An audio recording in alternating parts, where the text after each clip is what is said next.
কয়েক মাস আগে নেপালের ৯,০০০ ফুট পাহাড়ের ওপরে এক প্রত্যন্ত অঞ্চলের এই হসপিটালটা এই রকম দেখতে ছিল। প্রত্যন্ত অঞ্চল হওয়ায় এখানে কোনো ইলেকট্রিসিটি ছিল না, তার মানে স্থানীয় ডাক্তারদের চিকিৎসার সরঞ্জাম ব্যবহারের সুযোগ ছিল না, এবং মাঝে মাঝে অন্ধকারের মধ্যেই জটিল অস্ত্রোপচার করতে হতো একটা ফ্ল্যাশ লাইট আর সাধারণ কিছু সরঞ্জামের সাহায্যে। এদের যদি উন্নত চিকিৎসার প্রয়োজন হয় তাহলে তাদেরকে কয়েক ঘন্টা হেঁটে অন্য জায়গায় যেতে হয়, আর এই সীমাবদ্ধতার ফলে এখানে মৃত্যু আর গর্ভপাতের ঘটনা প্রায় ঘটছে। তাই আমাদের লং টার্ম পার্টনার গিভ পাওয়ার, যাদের সাথে আমরা আগের 3টে বিস্ট ফিলান্থ্রপি ভিডিওতে কাজ করেছি, ড্যান আর ড্যারেনকে তাদের সাথে খোলগাঁও গ্রামে পাঠিয়ে দিলাম এই সমস্যার সমাধানে সাহায্য করতে, যেখানে তাদের দারুণ অভ্যর্থনা জানানো হয়েছিল, আর জায়গাটা ছিল নিঃসন্দেহে পৃথিবীর অন্যতম সেরা জায়গাগুলোর মধ্যে একটা। প্রথম দিন সকালে ড্যারেন সঞ্জয় নামে একজন স্থানীয় গিভ পাওয়ার ইঞ্জিনিয়ারের সাথে দেখা করলো, যে নীরা সম্পর্কে একটা মর্মান্তিক গল্প বলেছিল। নীরা গ্রামের একজন মহিলা, যে তার বাচ্চাকে হারিয়েছিল প্রচন্ড ঠান্ডার জন্য এবং উপযুক্ত চিকিৎসা সুবিধা ও সরঞ্জামের অভাবের কারণে। ওকে বর্ষার রাস্তায় সবচেয়ে কাছের বার্থিং সেন্টারের মধ্যে যেতে হতো, কিন্তু সেটাও অনেকটা দূরে থাকায় ও বার্থিং সেন্টারে পৌঁছতে পারেনি আর শিশুটাকে হারাতে হয়েছিল। আর সরকারি টাকার অভাবের জন্য এই হাসপাতালটা অন্তত 2030 সালের আগে পর্যন্ত বিদ্যুৎ পাবে না। হসপিটালে যদি বার্থিং ফেসিলিটি থাকতো তাহলে ওর ক্ষেত্রে পুরো সিচুয়েশনটাই বদলে যেত।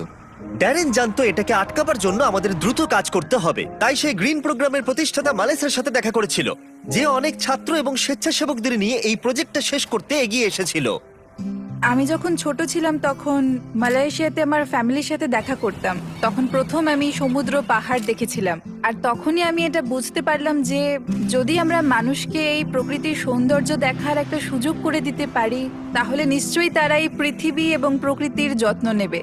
তাই আমরা পুরো বিশ্ব থেকে ছাত্রছাত্রীদের নিয়েছি যারা এই ব্যাপারে ভাবে এবং কিছু করতে চায়, এবং যাতে আমাদের ভবিষ্যৎ প্রজন্মের কোনো অসুবিধা না হয়, তাই আমরা এই পদক্ষেপ নিয়েছি যাতে এই বিশ্বটা আরো অনেক অনেক সুন্দর হয়ে ওঠে। সঞ্জয় এবং মেলিসার সাথে দেখা করার পরে ড্যারেন খুবই উৎসাহিত হয়ে কাজটা শুরু করে দিয়েছিল, সোলার প্যানেল এবং ব্যাটারি ইনস্টল করে হসপিটালে বিদ্যুৎ আনতে, তার সাথে এই সম্প্রদায়ের জন্য আধুনিক সরঞ্জামের ব্যবস্থা করতে, যাতে এটা একটা আধুনিক বার্থ সেন্টার হয়ে ওঠে।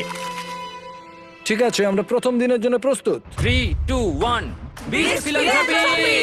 টিমের সবাই এই কাজটার জন্য খুবই এক্সাইটেড ছিল। নিচের দিকটা ঘুরতে হবে। দারুণ! প্রথম দিনের শেষে টিম খোঁড়াখুড়ি এবং সমস্ত ওয়্যারিং শেষ করে ফেললো। আমি সত্যি এদের অস্বীকার করতে পারি না, কারণ এই গ্রামের মানুষদের মধ্যে কিছু একটা আছে। তাদের সভ্যতা, তাদের বন্ধুত্ব, তাদের মেলামেশা আমাকে মাত্র কয়েকদিনের মধ্যেই তাদের পরিবারের অংশ করে তুলেছে। এটা খুবই আনন্দের। আমরা যখন এই বাড়ির সামনে দিয়ে হেঁটে যাচ্ছিলাম, কেউ একজন দৌড়ে ভেতরে ঢুকলো এবং সে ভেতরে আগুন জ্বালালো এবং ধোঁয়া বেরোতে শুরু হলো। আমরা জানতে পারলাম যে সে আসলে চা বানাচ্ছে। এটি আদা সহ হিমালয়ান ব্ল্যাক টি, আর এটা আমার জীবনের সেরা চা। এই লোকেরা সত্যি খুবই সরল এবং এরা মানুষকে ভালোবাসতে জানে। আমরা যেখানেই যাচ্ছি এরা আমাদের ভালোবাসছে। তারা আক্ষরিক অর্থেই আমাদের বাড়িগুলো খুলে দিয়েছে এবং বাড়ির ভেতরে আমাদের একটা বেডরুমও দিয়েছে, যেখানে আমি আর ড্যান আরাম করে থাকতে পারি। কিন্তু কনস্ট্রাকশন শুরু হবার কিছুক্ষণ পরেই ড্যানের শরীরটা খারাপ করলো। আমি খুব অসুস্থ হয়ে পড়েছি, আমাকে চেক আউটের জন্য তাড়াতাড়ি স্থানীয় কোনো ডাক্তারের কাছে যেতে হবে। তার মানে এখন সে নিজেই বুঝতে পারলো যে এইরকম প্রত্যন্ত গ্রামে চিকিৎসা করানো কতটা কঠিন হতে পারে। যেমনটা তোমরা দেখতে পাচ্ছ, এখানে সবকিছুই বন্ধ রয়েছে, আর কঠিন বাস্তব এটাই, যদি তুমি এখানের কোনো গ্রামে অসুস্থ হয়ে পড়ো তাহলে কাছাকাছির বড় ফেসিলিটি পেতে তোমায় প্রায় 7 ঘন্টার একটা বড় জার্নি করতে হবে। সৌভাগ্যবশত সেখানে একজন নার্স ছিল যে তার চিকিৎসা করেছিল। ইনি হলেন করুণা, একজন নার্স, এখানকার লোকাল টাউন খোলাগাঁওয়ের মধ্যে থাকেন। ইনি আমাকে সাহায্য করতে এসেছেন। কিন্তু সেখানে কোনো বিদ্যুৎ না থাকায় শুধুমাত্র প্রাথমিক চিকিৎসাই সম্ভব হয়েছিল। সে ধরে নিল যে ড্যানের হয়েছিল গাটি। গাটি। হ্যাঁ, আমার গাটি হয়েছে। গাটি একটা রেয়ার নেপালি ডিজিজ। আসলে এটা সামান্য ঠান্ডা লাগা। কিন্তু এই সম্প্রদায় প্রায় আরো অনেক গুরুতর সমস্যার সম্মুখীন হয়। যদি কোনো তাৎক্ষণিক এবং উন্নত চিকিৎসা ব্যবস্থার প্রয়োজন হয় তাহলে সেটা তখন পাওয়া যায় না। প্রজেক্টটা যত এগোচ্ছিল টিমের ওপরে ততই চাপ বাড়ছিল, তাই ড্যান কিছুটা বিশ্রাম পেলেও বাকিরা কনস্ট্রাকশনের কাজ চালিয়ে যাচ্ছিল।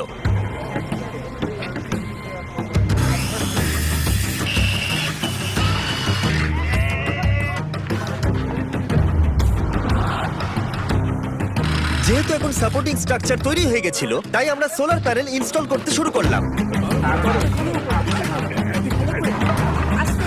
টিমের সবার কঠোর পরিশ্রমের জন্য আমাদের কাজ বেশ কিছুটা এগিয়ে ছিল, তাই ড্যারেন সঞ্জয়ের সম্পর্কে আরো কিছুটা জানলো। যখন আমি আপার হিমালয়ে কাজ করছিলাম আর এখানে যন্ত্রপাতি রিপেয়ারিং এর কাজ করছিলাম, তখন দেখলাম যে এখানে ইলেকট্রিসিটি নেই। আর যখন আমি এখানে এলাম তখন দেখতে পেলাম একটা বাচ্চা একটা কাঠের বক্সের মধ্যে রয়েছে, আর পাশে একটা লাইট বাল্ব রাখা রয়েছে যেটা ওকে হিট দিয়ে যাচ্ছে। আর তারপরেই হঠাৎ করে আমার মাথায় একটা আইডিয়া এলো যে এরকম ইকুইপমেন্ট তো আমরাও বানাতে পারি। তারপরেই আমি নেপালে একটা টিম তৈরি করি, আর তারপরেই আমরা বানাই একটা বেবি ওয়ার্মার, যেটাকে আমরা নেপালি ভাষা ন্যানোনানি বলে রাখি, যার মানে হচ্ছে ওয়ার্ম চাইল্ড। ন্যানো রানি এতটা সাকসেস পায় যে তারা ইউএসএ তে পিপল চয়েস অ্যাওয়ার্ডও পায়। আমার কাছে এটা একটা স্বপ্ন পূরণ, কারণ আমার লক্ষ্যই ছিল এই ধরনের একটা ওয়ার্মার তৈরি করা এবং মানুষকে এই ব্যাপারে আরো সচেতন করা, বিশেষ করে এরকম প্রত্যন্ত গ্রামে যেখানে কোনো রকম আধুনিক ফেসিলিটি নেই। জীবন বাঁচানোর ক্ষেত্রে সাধারণ চিকিৎসা সরঞ্জামের গুরুত্ব বুঝতে পেরে ড্যারেন সিদ্ধান্ত নেয় সঞ্জয়কে আরো 10টা বেবি ওয়ার্মার কিনে চমকে দেবে, যাতে সে অন্য সম্প্রদায়কে এর সুবিধাগুলো দিতে পারে। সঞ্জয়, আমি আপনার কাছ থেকে আরো 10টি বেবি ওয়ার্মার কিনতে চাই, আর আপনাকে হাসপাতাল বা সম্প্রদায়ের যা কিছু প্রয়োজন তা দিয়ে দিতে চাই। Thank you very much Darren, এটা আমার আর আমার টিমের জন্য অনেক বড় পাওনা। আমি সত্যিই বিশ্বাস করতে পারছি না। আর মাত্র একটা দিন বাকি, আমরা কনস্ট্রাকশন শেষ করার খুব কাছাকাছি ছিলাম, আর পুরো টিম লাস্ট সোলার প্যানেলটা সাইন করলো। হ্যাঁ হ্যাঁ, ঠিক আছে। আর লাস্ট সোলার প্যানেলটা ড্যারেনই লাগালো। আমরা একসাথে একটা বিদ্যুৎবিহীন ভাঙা বিল্ডিংকে একটি সম্পূর্ণ চালু হাসপাতালে পরিণত করেছি, যা এই সম্প্রদায়ের 16,000-এরও বেশি মানুষকে পরিষেবা দেবে। আমি সত্যি অনেক কৃতজ্ঞ যে আমরা এখানে আসতে পেরেছি আর এদেরকে একটা উপহার দিতে পেরেছি, যা আগামী প্রজন্মের কাছে, এই মানুষজনদের কাছে একটা অর্থবহ প্রাপ্তি হয়ে থাকবে। এখন রাত ঘনিয়ে আসছে আর এদেরকে অবাক করার সময় এগিয়ে আসছে, তাই আমি আর অপেক্ষা করতে পারছি না। প্রথমবারের মতো আলো জ্বালানোর সাক্ষী হতে পুরো গ্রাম হাসপাতালে এসেছিল। তোমরা কি তৈরি?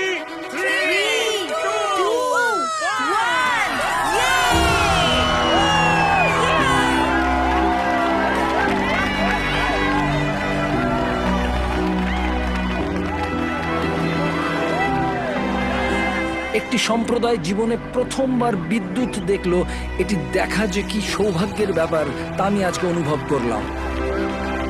পরের দিন সকালে নীরাকে হাসপাতালে সঞ্জয় আমন্ত্রণ জানালো, যাতে সে তাকে বেবি ওয়ার্মার সহ সমস্ত ইকুইপমেন্টগুলো দেখাতে পারে। এখন ও খুবই আশাবাদী যে ওর সাথে যা ঘটেছে তার কারোর সাথেই ঘটবে না, আর এখানে বার্থিং ফেসিলিটির জন্য ও খুবই খুশি এবং কৃতজ্ঞ। নমস্কার। লাস্ট সারপ্রাইজ দেওয়ার আগে আমি এই ভিডিওর স্পন্সরকে ধন্যবাদ জানাতে চাই।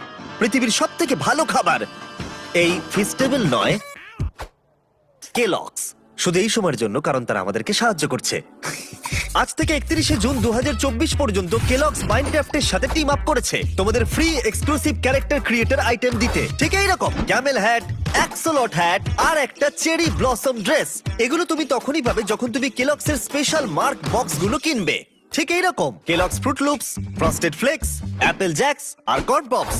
তোমরা কিন্তু 3টি ক্যারেক্টার ক্রিয়েটর আইটেম কালেক্ট করো। আর এগুলো ছাড়াও মাইনক্রাফট আর কেলগস অরবট ডে ফাউন্ডেশনকে পার্টনার করেছে। অরবট ডে হলো সেই ফাউন্ডেশন যারা আমাকে টিম ট্রিজে সাহায্য করেছিল। তারা 2.5 লাখ গাছ লাগিয়ে চলেছে, যেটা ইউএস এর জন্য খুবই প্রয়োজন। এটা কিন্তু দারুণ। ডেসক্রিপশনে দেওয়া লিংকে ক্লিক করে এদের সব টার্মস এন্ড কন্ডিশনস দেখতে পাবে। ঠিক আছে ফেস্টিভ্যালস, আমাকে ক্ষমা করে দাও, আমি চিট করেছি শুধুমাত্র অপরকে সাহায্য করতে। থ্যাংক ইউ কেলগস এই ভিডিওটা স্পন্সর করার জন্য। চলো আবার ফিরে যাওয়া যাক। যখন আমরা সঞ্জয়ের সাথে কথা বলছিলাম তখন আমরা জানতে পারলাম ও নেপালি হয়েও কখনো এভারেস্ট দেখেনি, আর ওর এটা স্বপ্ন ছিল একবার অন্তত এভারেস্ট দেখার। তাই শেষ দিন সকালে আমরা সিদ্ধান্ত নিলাম ওকে সেটা দেখিয়ে আমরা সারপ্রাইজ দেব। আমরা এভারেস্টের এত কাছাকাছি আছি আর সেটা দেখতে না যাওয়াটা দুর্ভাগ্য। আমরা সঞ্জয়কে হেলিকপ্টার যতদূর যেতে পারবে এভারেস্টের সেই উচ্চতায় নিয়ে গেলাম। সেখানে অক্সিজেন খুবই কম থাকায় ড্যান আর সঞ্জয় মাত্র 2 মিনিট থাকার অনুমতি পেল, না হলে তাদের অক্সিজেনের অভাবে হাইপক্সিয়া হয়ে যেত। ড্যারেন আর আমি এখন পৃথিবীর সর্বোচ্চ পয়েন্টে একসঙ্গে রয়েছি। আমি এটা বিশ্বাসই করতে পারছি না। এভারেস্ট দেখে সঞ্জয় আবেগে হাঁটু গেড়ে বসে পড়েছিল। এটা অসাধারণ। আমার স্বপ্ন ছিল এখানে আসার আর এভারেস্টকে দেখার। আরো একবার আমি ধন্যবাদ জানাতে চাই গিফট পাওয়ার এবং গ্রিন প্রোগ্রামকে এই প্রজেক্টটাকে সফল করে তোলবার জন্য। স্বাভাবিকভাবে এই প্রজেক্টগুলোর মধ্যে অনেক কিছু থাকে, তাই এগুলো সম্পর্কে আরো কিছু জানতে চাইলে ড্যান কিছু বিহাইন্ড দ্য সিন ভিডিও বানিয়েছে। তোমরা ডেসক্রিপশনের লিংকে ক্লিক করে সেগুলো দেখতে পাবে। এখন আমি দেখাবো তোমাদের বিস্ট ফিলান্থ্রপির বিহাইন্ড দ্য সিন। এনজয়। হাততালি দাও, আমরা শেষ করেছি। আমি দেখেছি তোমরা অনেক অন্যান্য ভিডিওতে ক্লিক করো, তাই আমি যতক্ষণ কথা বলবো এখানে বেরোলে ভিডিওটা চলবে, যাতে তোমরা আমার কথাগুলোকে শোনো। আমরা যা অ্যাড রেভিনিউ পাই আর এই ভিডিওগুলোর ক্ষেত্রে আমরা যা ইনকাম করি পুরোটাই বিস্ট ফিলান্থ্রপিতে যায়। তাই সবসময় ভিডিওগুলো দেখো যাতে আমরা মানুষদের সাহায্য করতে পারি। তাই যাও অন্য ভিডিওগুলো দেখো আর এক্ষুনি সাবস্ক্রাইব করো, না হলে তোমরা অপরকে সাহায্য করতে চাও না।